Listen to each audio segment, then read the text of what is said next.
In this training week, I'll talk about overcoming injuries. There's some hype stuff going on at Lynx, big bench, big push press, encouraging under both session, and Olympic lifts at the end, some big PRs. This week picks up 9 days after my hamstring pull. I worked up to 9.6 and cut it after a couple reps to be safe. Nice pump reverse there off the lob. My right foot jumps for the day. I did manage a 9.5 standing mill PR. So feeling good at this point. I hit a 5-day refeed and deload. I have been overcoming some back pain for the last month or so now. And that was all good this week. Low bar set of 10 at 365. I did the math and I need to get this to 440 in order to track to beat my 562 low bar back squat in comp, which sounds pretty out there.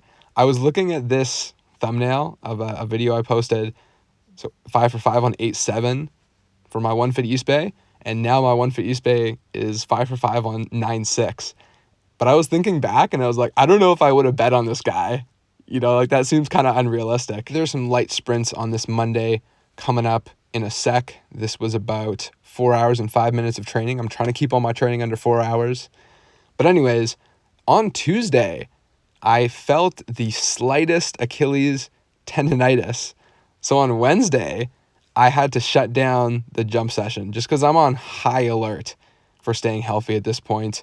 These no foot hang snatches were kind of mid.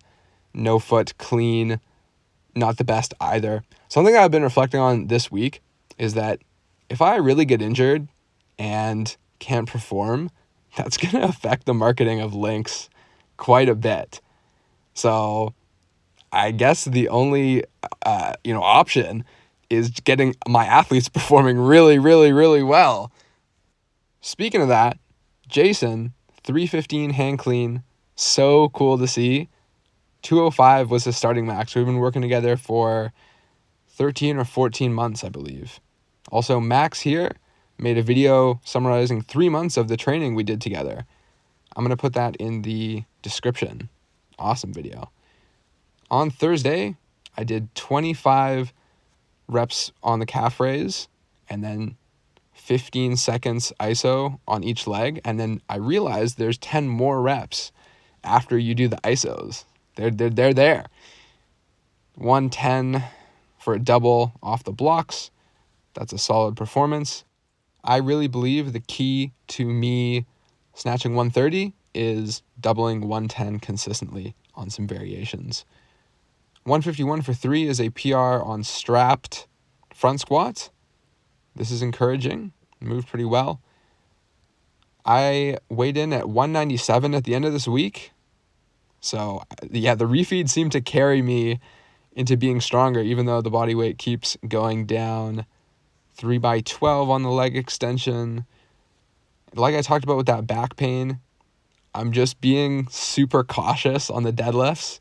So 160 for a 3x6. I was telling my friend, let's not forget that I pull 600 for 3 on the axle bar. Okay. Oh boy. 3x10 lat pull down.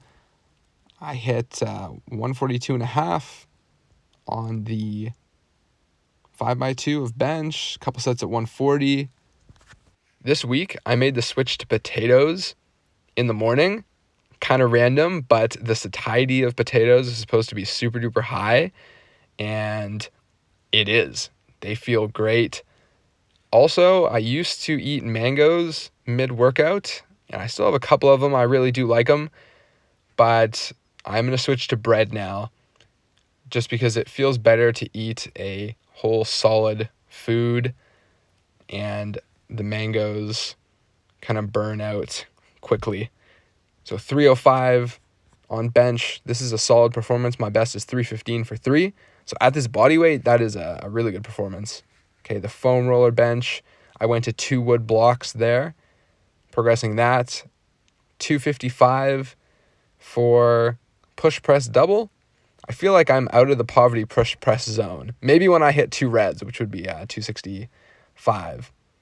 Anyways, 155. This was actually an underperformance here. Anyways, on Saturday, I tried out this new ball. It was so grippy that it was getting stuck on the rim, which is actually kind of a problem.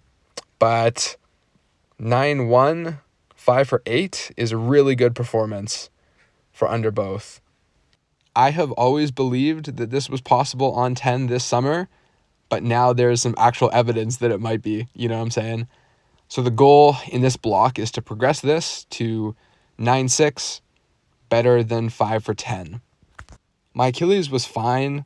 After Tuesday, I went for a 40-minute walk, and it felt better. I feel like I'm actually just in my own head about that after the Tyrese Halliburton thing. Anyways, that's my first dunk right-left. And I was doing some short approach dunking. I feel like even when I tested a 43 last summer, I don't know if I was just dunking like this off my right-left or off one. Someone get me in a basketball game, man. That's a fake East Bay off the backboard. Tried to do a reverse 360 mil. I'm doing more right-left jumping. I feel like I've just been pounding the left-right pattern so much, and it is starting to wear down on my body. So yeah, I'm going to do some more right-left. Here's some of my dunk stickers. Melbourne Dunk Squad, Jordan Kilgannon sticker. One that I made, Inner Strength. 10-4 on the seated. Jump here on the Vertec, and I got up to 10-5 when I added the drop in. Okay, we're nearing the end of this video. If you're still watching, I've been making an effort to put out more educational content in the last couple of weeks. I'd love if anyone has any ideas for educational stuff that you want to hear, or you just have any questions. I am happy to make a video about it. This is 10 pounds under my best on the hammy curl, so hamstring is pretty much all the way back. And right here, crazy performance on clean. 130 for a triple, and I went for the fourth rep as well. I feel like I would just taken some more time. I could have hit that. Okay, 112.5, 248 for a triple on snatch. These were supposed to be doubles. I was just going crazy. Feeling some energy on this day, for sure. And 170, just building up super slow. I'm focused on my brace. I'm wearing a belt for these trap bar deadlifts, which is, oh man, this is embarrassing. Okay, let's get off the screen. Okay, yeah, and then some sit-ups, 2x10, and some side bends. All right, that's the week. Last word, hammy.